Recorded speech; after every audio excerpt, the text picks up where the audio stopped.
سب سے پہلے تو یہ جاننا چاہوں گا کہ یہ پڑوس کی جنگ سے بھی ہم گزرے اور انڈیا کے ساتھ جنگ سے بھی ہم گزرے، تو اس نے ہماری جو منصوبہ بندی ہے، ہماری ترقی ہے، اس کو کس حد تک متاثر کیا ہے؟ ثابت صاحب، پاکستان ابھی انتہائی مختصر مدت میں دو بہت بڑے بحرانوں سے اللہ تعالیٰ کے فضل و کرم سے کامیابی سے گزرا ہے۔ جس طرح کی اسرائیل اور ایران کی جنگ تھی، ہندوستان نے اسی قسم کے عزائم سے پاکستان پر حملہ کیا تھا، لیکن میں سمجھتا ہوں کہ اللہ تعالیٰ کی مدد سے ہماری مسلح افواج نے ایسا اس کا بھرپور جواب دیا کہ بھارت کو دن میں تارے نظر آئے اور اسے بھی اپنی تاریخی شکست ہوئی اور پاکستان کو ایک تاریخی فتح ملی، جس نے پاکستان کے قد کو اس خطے میں نہیں بلکہ عالمی سطح پہ بے حد بلند کیا، اور آپ ایک لحاظ سے کہہ سکتے ہیں کہ پاکستان نے دفاعی شعبے میں ایک نئی اڑان بھری ہے۔ اسی طرح جو ہماری پہلو میں مغربی سرحد پہ اسرائیل نے ایران پر حملہ کیا، اس کا بھی خدشہ تھا کہ یہ جنگ اگر پھیلے گی تو یہ خطے کو متاثر کرے گی، اور آپ کو پتہ ہے کہ یہ خطہ بہت اہم ہے، دنیا کی توانائی کی جو سپلائی ہے اس میں یہ خطہ ایک بڑا اہم کردار ادا کرتا ہے، اور اگر خدا نہ خواستہ اس کے شعلے پھیلتے تو پوری دنیا میں بڑی ڈسرپشن ہو سکتی تھی۔ اس موقع پر بھی پاکستان نے ایک بڑا پرو ایکٹیو رول پلے کیا، اور ہمارے جو خلیجی ممالک ہیں، جو برادرانہ ممالک، انہوں نے بھی ایک بہت اہم رول پلے کیا، اور بالآخر ہم اس جنگ کو بند ہوتے ہوئے دیکھنے میں کامیاب ہوئے، اور یہ بھی ایک ہمارے لیے بڑی خوشائند بات ہے۔ لیکن اس پوری جنگ میں جو ایک اہم بات ہے وہ یہ ہے کہ ایران کے عوام نے اور ان کی قیادت نے پاکستان کے ساتھ جو ایک نئی بنیاد قائم کی ہے، اور اس کی وجہ یہ ہے کہ انہوں نے محسوس کیا کہ پاکستان نے ان کا ایسا ساتھ دیا جیسا شاید کسی اور نے نہیں دیا، اور بھارت نے انہیں بٹرے کیا، اور اب اطلاعات ہیں کافی کہ بھارتی لوگ جو ہیں وہ اسرائیل کے لیے جاسوسی کا بھی وہاں پہ کام کر رہے تھے۔ اس طرح کی جو میڈیا میں اطلاعات ہیں اس سے بھی میں سمجھتا ہوں کہ کافی تشویش پیدا ہوئی اس علاقے میں۔ تو پاکستان اور ایران ایک نئے بندھن میں جڑے ہیں، یہ ایک ہمارے لیے مثبت پہلو ہے، اور آنے والے وقت میں ہم بہت ایران کی جو تعمیر نو ہوگی اس میں مل کر کام کر سکتے ہیں۔ تو یہ دونوں بحران، اس میں پاکستان کا قد، وزیر اعظم شہباز شریف کا قد، ہمارے مسلح افواج کے سربراہ فیلڈ مارشل عاصم منیر کا قد، عالمی سطح کے اوپر بہت میں سمجھتا ہوں کہ اونچا ہوا ہے، انہوں نے رسپیکٹ ارن کی ہے، اور یہ اب پاکستان کے لیے ترقی کے شعبے میں نئے امکانات لے کر آئے گی۔ اچھا، نئے امکانات لے کر آئے گی، لیکن اس کے لیے منصوبہ بندی تو آپ نے کرنی ہے نا، تو کس طرح کی منصوبہ بندی آپ کر رہے ہیں؟ دیکھیے، سب سے پہلی چیز تو یہ ہے کہ پاکستان اور امریکہ کے درمیان جو نئے بنیاد ایک پیدا ہوئی ہے تعلقات کی، جو کہ ہندوستان اس پہ بہت نالاں ہے، اور ہمیں اس بنیاد پر امریکہ سے انویسٹمنٹس کو لے کر آنا ہے پاکستان میں، تاکہ پاکستان میں اگر وہ انویسٹمنٹ کریں گے وہ پاکستان کی اقتصادی ترقی کے اندر سٹیک ہولڈر بنیں گے، اور وہ میں سمجھتا ہوں کہ اب ایک بڑا اچھا ہمارے لیے اپرچونٹی ہے، جس میں ہم منرل سیکٹر خاص طور پہ، اس میں سب کا دنیا بھر کا انٹرسٹ ہے، چائنیز کا بھی انٹرسٹ ہے، امریکنز کا بھی انٹرسٹ ہے، آسٹریلین کمپنی پہلے ہمارے پاس ایک ہے، تو ہم ایک انٹرنیشنل انویسٹمنٹ کا مرکز بن سکتے ہیں منرلز کے اندر، تو اس پر بہت تیزی سے پیٹرولیم منسٹری کام کر رہی ہے۔ دوسری ایک جو اہم اپرچونٹی ہمارے لیے ہے وہ یہ ہے کہ ایران کے اندر جو ان کی تعمیر نو کا کام ہوگا، جنگ سے اب وہ تعمیر نو کریں گے، تو اس میں بھی ہم ان کے ساتھ کولیبریٹ کر سکتے ہیں۔ ایران ہمارے لیے ایک بہت اہم مارکیٹ بھی ہے، ہماری خاص طور پہ رائس کی ایکسپورٹ اس کے اوپر بڑا انحصار کرتی ہے۔ پھر چونکہ ایران کی سینکشنز تھیں تو ہماری اور ایران کی تجارت پہ بہت سی بندشیں تھیں۔ میں سمجھتا ہوں کہ اگر یہ بندشیں ہٹیں گی تو ہماری جو تجارت ہے اس میں بے پناہ اضافہ ہوگا، اور اس کے لیے بھی ہم جو ہمارے ڈومیسٹک بزنس مین ہیں ان کو گیئر اپ کر رہے ہیں کہ وہ اب اس کے لیے تیاری کریں۔ جیسے صدر ٹرمپ نے ایک بہت اچھا اشارہ دیا ہے کہ ہو سکتا ہے کہ چین جو ہے وہ بھی ایران سے تیل خرید رہا ہو،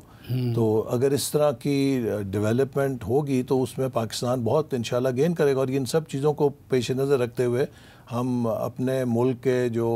بزنس مین ہیں ان کے ساتھ مل کر پلان بنا رہے ہیں۔ اچھا، ہم نے تو سارا اس سے پہلے جو کچھ منصوبے بنائے تھے وہ چین کے ساتھ بنائے تھے، سی پیک کے تحت بنائے تھے، آپ اس کو لیڈ کر رہے ہیں، تو وہاں پہ امریکہ کو بھی سرمایہ کاری کا موقع دے رہے ہیں، اور وہ بھی ہو سکتا ہے بلوچستان ہی میں ہو، تو اس سے چین ناراض نہیں ہوگا؟ سی پیک پہ کوئی اثر نہیں پڑے گا؟ دیکھیے میرا خیال ہے ابھی بھی چین کے اندر شاید سب سے بڑا فورن ڈائریکٹ انویسٹر امریکہ ہی ہے، اور امریکہ ہی چین کی سب سے بڑی تجارتی منڈی بھی ہے، اور آپ نے دیکھا کہ چین اور امریکہ کے درمیان جو تجارتی معاملات تھے وہ بھی بالآخر دونوں ممالک نے حل کر لیے ہیں۔ یہ ایک بڑی انٹر ڈپینڈنسی کی دنیا ہے کہ جس میں بڑا مشکل ہے کہ آپ بلیک اور وائٹ کریں، اب سب ایک دوسرے کے ساتھ جڑے ہوئے ہیں، اور جب چین بھی امریکہ کے ساتھ تجارت کر رہا ہے اور اس کو سمجھتا ہے کہ اس کی معیشت کے لیے بہت ضروری ہے، تو وہ اس بات کو بھی سمجھتا ہے کہ پاکستان کے لیے بھی ضروری ہے کہ وہ دنیا بھر کی تجارتی منڈیوں سے اور دنیا بھر کی سرمایہ کاری سے فائدہ اٹھائے۔ چین بھی کسی ایک ملک سے تو سرمایہ کاری نہیں لیتا، پوری دنیا سے وہاں انویسٹمنٹ جاتی ہے، اور اسی طرح چین پوری دنیا کو اپنی جو مصنوعات ہیں وہ ان منڈیوں میں لے کے جاتا ہے۔ تو پاکستان کی روایتی طور پہ چین اور امریکہ دونوں کے ساتھ ایک بڑا بیلنس تعلقات رہا ہے، اور کبھی چین نے ہم سے یہ اصرار نہیں کیا کہ آپ ہمارے تعلق کو کسی دوسرے کی قیمت کے اوپر کریں، اور وہ ہمیشہ یہ کہتے ہیں کہ آپ اپنے ملک کے مفاد میں اپنے فیصلے کریں، کیونکہ جو پاکستان کو مضبوط کرنے والے فیصلے ہوں گے وہ ہمیں بھی مضبوط کریں گے، چونکہ آپ ہمارے بہت دوست ہیں اور ہمارے ایک کی الائی ہیں، تو لہٰذا میں نہیں سمجھتا کوئی اس میں دشواری ہوگی۔ اچھا، یہ ذرا مجھے سمجھا دیجئے کہ یہ ٹرمپ صاحب جو ہیں وہ کچھ حد سے زیادہ پاکستان پہ مہربان ان دنوں نظر آتے ہیں، تو اس کی کیا وجہ ہے؟ اور روزانہ مودی کے زخموں پہ نمک چھڑکتے ہیں، اور دوسری طرف پاکستان کے فیلڈ مارشل کو انہوں نے لنچ پہ بلا دیا، اور نیٹو کانفرنس کے بعد بھی اگر وہ پریس کانفرنس کرتے ہیں تو اس میں بھی ان کا ذکر کرتے ہیں، تو ان کی اس خصوصی مہربانی کے پیچھے کیا ہے؟ میں سمجھتا ہوں کہ اس میں مختلف محرکات ہو سکتے ہیں، لیکن ایک بڑا محرک جو ہے وہ تو ہماری آپریشن بنیان مرصوص میں جو کامیابی ہے اس نے پوری دنیا کو ہلا دیا، چونکا دیا، میں یہ کہوں گا، اور وہ پاکستان کی صلاحیت سے وہ آشنا ہوئے کہ پاکستان جس کو لوگ سمجھتے تھے کہ شاید یہ اب بالکل معاشی طور پہ بدحال ملک ہے اور اس میں کیا ہوگا، تو اب اس کو اندازہ ہوا کہ یہ تو بہت طاقت والا ملک ہے اور اس کو ہم نظر انداز نہیں کر سکتے۔ اور دیکھیے انڈیا نے جو 3 اشروں کے اندر کمائی کی تھی، مودی صاحب کی ایروگنس نے اور غرور نے 4 دنوں میں ان کے 3 اشروں کی محنت کو پانی میں ملا دیا، زمیں بوس کر دیا، اور آج وہ جو ایک تاثر تھا کہ ہندوستان اس خطے کا تھانے دار ہے اور پتہ نہیں کیا طاقت ہے، آج دیکھیے دنیا میں وہ منہ چھپاتے پھر رہے ہیں اور وہ ہر جگہ رسوا ہو رہے ہیں، اور پاکستان کو لوگ ہاتھوں ہاتھ لے رہے ہیں۔ لیکن صافی صاحب اس کا ایک یہ بھی بڑا پہلو ہے، دیکھیے کہ 7 مئی سے قبل اس ملک میں ایک سیاسی جماعت تھی جس کا بیانیہ سوشل میڈیا پہ کیا تھا کہ پاکستان کا خدا نہ خواستہ ستیہ ناش اور بیڑا غرق ہو چکا ہے، پاکستان اب کسی کام کے قابل نہیں ہے۔ ان کا بیانیہ یہ تھا کہ پاکستان کی مسلح افواج اب لڑنے کے قابل نہیں ہیں، اور ان کا بیانیہ یہ تھا کہ پاکستانی مسلح افواج کے سربراہ اس سربراہی کے اہل نہیں ہیں۔ لیکن آپ نے دیکھا کہ ان کے اس بیانی کے مقابلے میں حقیقت کیا تھی؟ حقیقت یہ نکلی کہ پاکستانی قوم جیسی تگڑی قوم کوئی نہیں ہے، پاکستان کی مسلح افواج جیسی چوکس فوج کوئی نہیں ہے، اور فیلڈ مارشل عاصم منیر جیسی دلیرانہ قیادت آج تک فوج میں نہیں دیکھی گئی۔ تو یہ بھی ایک پہلو ہے کہ جہاں ہمیں اللہ تعالیٰ نے اتنی کامیابیوں سے نوازا ہے، خود ہمارے اندر ایسے لوگ ہیں جو ہماری ان کامیابیوں کو دھندلانے کی کوشش کرتے ہیں۔ دیکھیے ابھی فیلڈ مارشل عاصم منیر صاحب کو امریکہ کے صدر نے